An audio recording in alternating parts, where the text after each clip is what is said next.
can largely see through. I largely see through the action camera, but there's a sort of a blurred black, very thin rectangle, vertical rectangle in front of my vision. So I'm looking either side of it. Now what this does, as I stare into this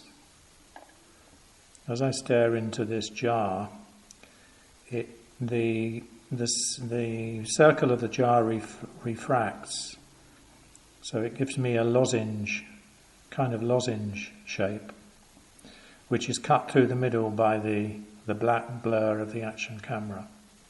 I'm doing this to show and to present on the drawing and under the jar the extent of the obstruction of the imploded rectangle of the camera, which is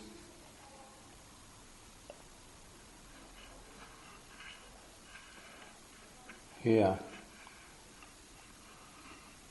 I can't see this line, but this is the distance of the camera from the point, the center of the circle, is the same as the height of the jar.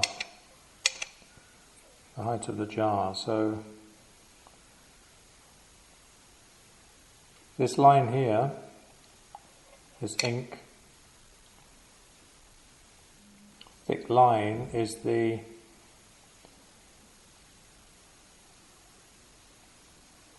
more or less the thickness of the action camera. This is what I see. This is what obstructs my vision.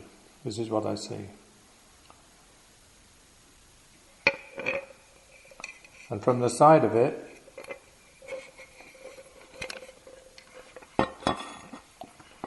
there's now the shadow, the pale shadow of this transparent shaft, which I'm pressing against to keep the exact distance of me from the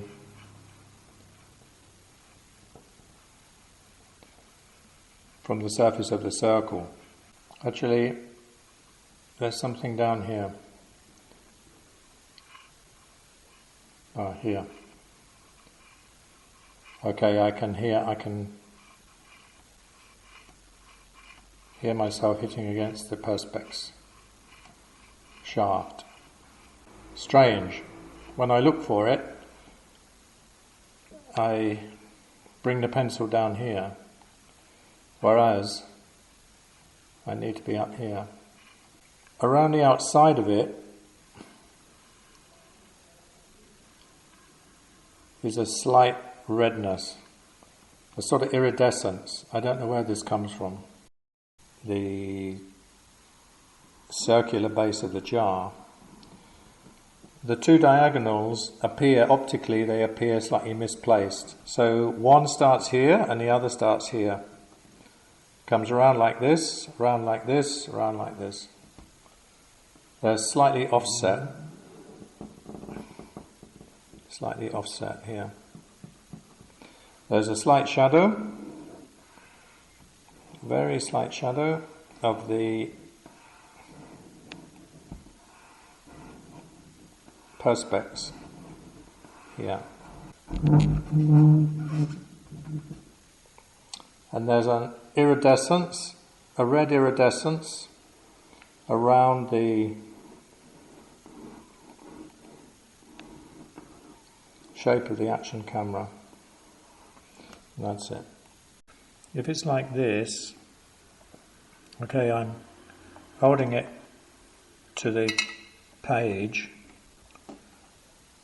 through the pressure of the lens goggles. And what I'm hoping to be able to do, once I'm fixed in place for a few minutes each time, is to, it works, to draw on the glass with these dermatograph pencils. It doesn't work too well. But the drawing on the glass, just this vertical here, if you can see it, gives me an edge to copy. Here I'm looking at the imploded rectangle of the camera. Here I'm drawing around the shape, the circular shape of the jar, the side of the jar across.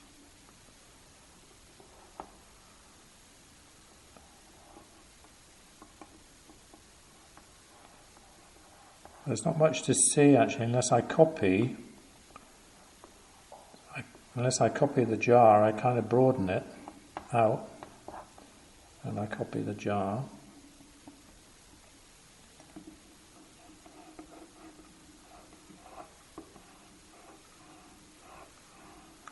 And also I'm wondering to what extent, so this again is trial and error. Here's the base of the, as I see it from where I'm looking, how I'm looking, this is the base of the imploded rectangle of the action camera about here. There's a shape of my hand, as much as I can see. Inside here, this is the, can we get to it? This is the curve of the flesh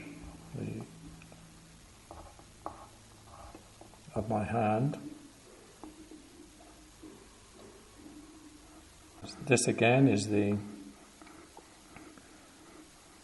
side of the action camera. There's an angle here. I don't know where this is coming from. There's a right angle. There's the lead. There's the microphone, I think. So I don't know to what extent the camera's picking this up. But this could be the perimeter, the outer perimeter of the drawing. I'm looking at this peripherally. I'm actually staring into the jar at the moment, obscured by the action camera. Over here, I'm wondering again if the camera will pick this up. This is peripheral. This is the top of the action camera. This is the line of the action camera.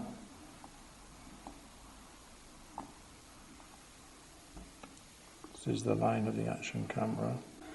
The jar is steaming up. This again is the mark on the edge. This is the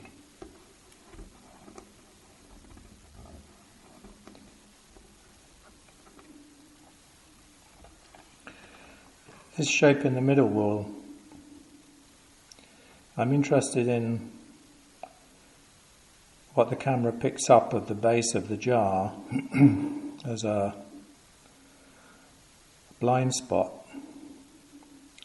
It's certainly a blind spot for me in that firstly it's insofar as it's refracted, the circle is refracted, and there are aspects of it that I can't see because they're obscured by the action camera. But actually this is what makes it a blind spot. And there's a reference in that. When I say blind spot, there's a reference to Lacan, the psychoanalytical theory of Lacan, which I can explore as part of the theoretical basis of the drawing.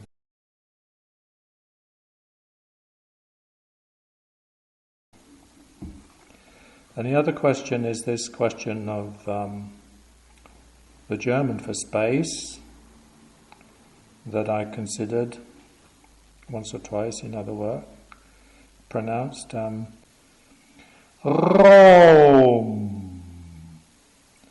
Raum.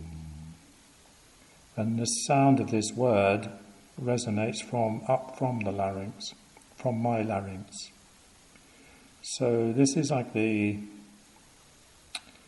sort of imaginative image basis of this, maybe, once the drawing gets started and develops.